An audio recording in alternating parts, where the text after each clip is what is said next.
I mentioned briefly in this past Sunday's homily a story of my granddaughter asking me what my inspo was for my Halloween costume this year. And I have been thinking about that question since Sunday, albeit in a much broader context. Not just about Halloween, but about my life. What's my inspo? Where do I find holy inspiration?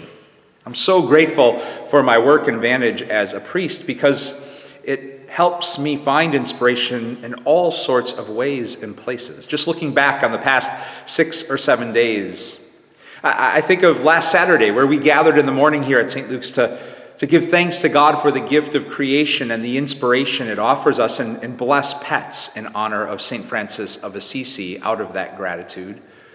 Or I think of what happened a few hours after that when I presided at a wedding of 2 wonderful people who inspiringly said yes to love and commitment. I think of several pastoral conversations I've had on Sunday and since Sunday with people who have faced things like loneliness and illness and grief and death and life with an awe-inspiring resilience that has left me speechless and humbled. I'm so grateful that just over the past 6 or 7 days, I have found myself at several wells of holy inspiration.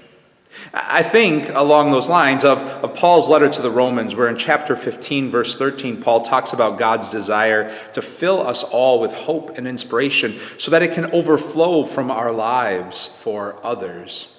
And within all of that is a holy invitation to pause and pray today. Maybe allow ourselves to follow that question from my granddaughter. What's your inspo? Where do you find inspiration? And then spend some time lingering at those places where we find that holy inspiration, all so that it can continue to bubble up and overflow from our lives for others.